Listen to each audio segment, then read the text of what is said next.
food history. Jason Whitlock, Marcellus, Wiley on a Tuesday afternoon. All right, we have a fantastic show planned for you today.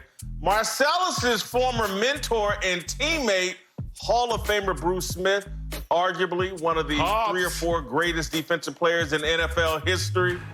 He's going to join us. We're going to pull up at his crib, have a little sit down. Terrell Davis, another Hall of Famer, the Denver Broncos great. We'll pull up with him about 40 minutes and discuss that with him. But first, we're going to go out and join our main man, TJ Houshmandzadeh, a staple of the show.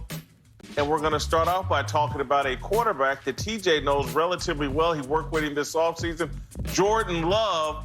And I want to start out by talking about cloning. Cloning is the way of the world, and it is certainly the way of the NFL. Last offseason, the whole rage around the NFL was, how can I find the next Sean McVay, the next Rams Super Bowl coach? Anybody that shook hands with Sean McVay was a head coaching candidate. Matt LaFleur got a job. Zach Taylor got a job. Cliff Kingsbury got a job. Everybody wanted to clone Sean McVay. Well, now this year, it's about cloning Patrick Mahomes. That's what it's about. That's why the Green Bay Packers moved up in the first round to go get Jordan Love, because they clearly, in my mind, believe Jordan Love has a chance to be the next Patrick Mahomes. Jason Lockenfor of CBS Sports wrote a recent article in the past 2 days suggesting the Packers would have been smarter to sign Andy Dalton and use their first-round pick on a position of need. That all makes sense if you haven't caught Mahomes mania. See, the problem, and I'm not blaming Jason Lockenfor for this. He doesn't do this. But the problem with a lot of the media is we're so caught up in social media, and social media baits us to always look for the negative racial angle as it relates to anything to do with the NFL. And so everybody spent this offseason complaining, Cam Newton doesn't have a job. Oh, that's racist. Oh, Jameis Winston only got a 1-year deal in New Orleans. Why isn't he a starter? That's racist. Dak Prescott's not the highest paid quarterback in the NFL. That's racist. No. If it weren't for social media, everybody would be focused on the fact that this offseason has been defined by teams looking for the next Patrick Mahomes or the next Lamar Jackson. Go look at the 2 boldest moves in this NFL draft. The Packers going up to get Jordan Love because they think he can be Patrick Mahomes, and the Philadelphia Eagles in the second round with Carson Wentz signed to a $130 million contract. They go get Jalen Hurts because they think he can be a mini Lamar Jackson. This offseason, things are phenomenal, never have been better for the black quarterback. I think it's clear by what the Packers have done here. They think Jordan Love, in their mind, who knows if he can reach this level, but in their mind, they think he has a chance to be the next Patrick Mahomes. Marcellus, we will start there. Do you think the Packers made this move because they think this kid might be the second coming of Patrick Mahomes? They may think that, but there's not much evidence to suggest that he is that. Let's use the Chiefs as an example, and Green Bay. The Chiefs didn't even know Patrick Mahomes was going to be Patrick Mahomes. And now Green Bay is going to try and replicate that same model and find the genius in selecting Jordan Love, who's going to be the next Patrick Mahomes, according to Jason Whitlock and maybe a few others. You think that the third-team All-Mountain West quarterback is now the next Patrick Mahomes? Woo!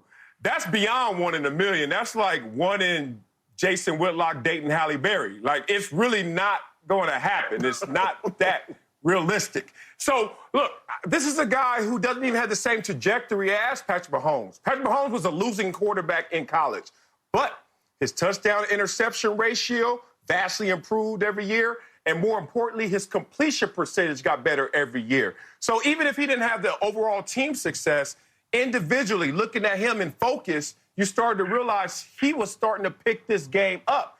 That's not the same with Jordan Love in terms of his completion percentage, a roller coaster ride. We all know he was missing his top 3 targets and his coaching staff from the year before. But still, we don't have the evidence that supports he will be the next Patrick Mahomes. Could he be their franchise quarterback? Could he be a damn good quarterback? All those things are a yes. But Patrick Mahomes, who hasn't come into this NFL ever before, we're now going to see another one in a couple years. Give me a break. The problem with this is this. You got to think about how Patrick Mahomes came into the league. He was going to replace Alex Smith. With all due respect to Alex Smith, he not Aaron Rodgers. And so physically, Jordan Love has the traits where he can do this. But you're replacing Aaron Rodgers or trying to replace Aaron Rodgers. They didn't know Patrick Mahomes would be this good. Him and Dan Marino, the only quarterbacks in league history in their first full year as a starter to throw for 5,000 yards.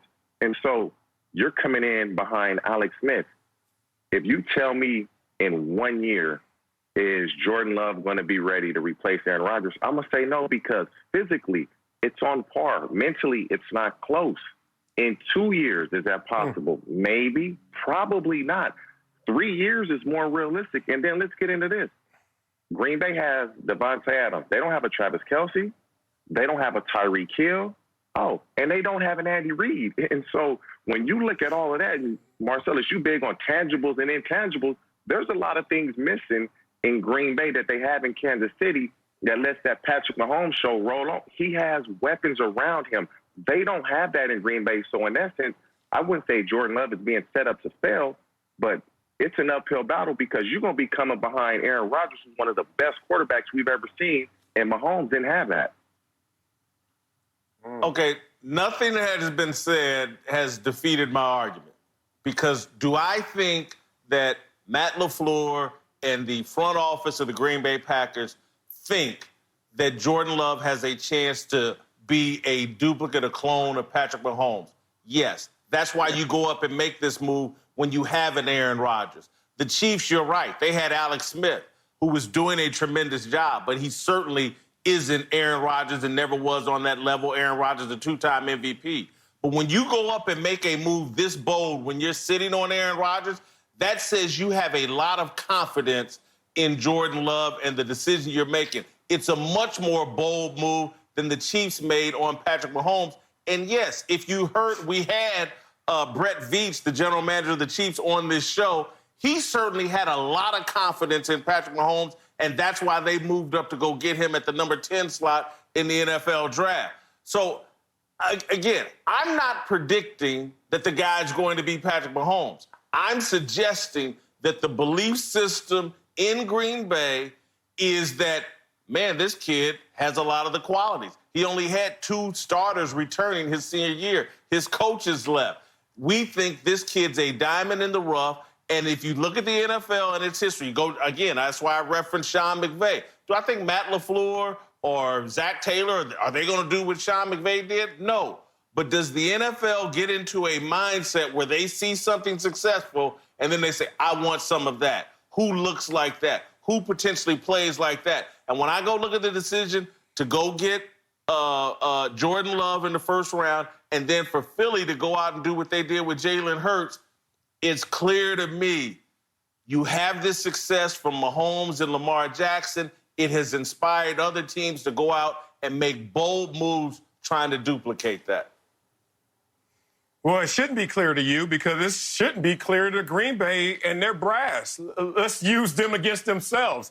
When they went up and got Deshaun Kaiser in a trade, they went out there and traded for Deshaun Kaiser because they felt like they missed out on him in this front office. How'd that turn out? And that was after Patrick Mahomes was in the NFL. They thought that they had the next Patrick Mahomes or certainly a diamond in the rough, and Deshaun Kaiser, who flamed out. And now they're going to strike again. So this is not even their first attempt of trying to succeed Aaron Rodgers in any respect. This is this front office. And I try to always find things that can culminate to give someone a positive review. But it's hard to find it. Like TJ said, Patrick Mahomes is in company with Dan Marino because of the 5,000 yards first time starting. It's funny, Jordan Love's in company with Dan Marino, maybe not for the best reason, because he's the only other player in college football history to lead college football in interceptions and still go in the first round. Now, it worked out for Dan Marino, but really? So lightning's going to strike twice in the term of he's going to be the next Dan Marino, go from leading college in interceptions and a first rounder and have a great career, but he's also going to get lightning in the bottle again and be the next Patrick Mahomes. I think Green Bay doesn't have clear vision on this pick and this selection. I root for him. I hope for the best. But Patrick Mahomes should not be in the conversation of who he could be. And that's the biggest problem. Jason, you're right.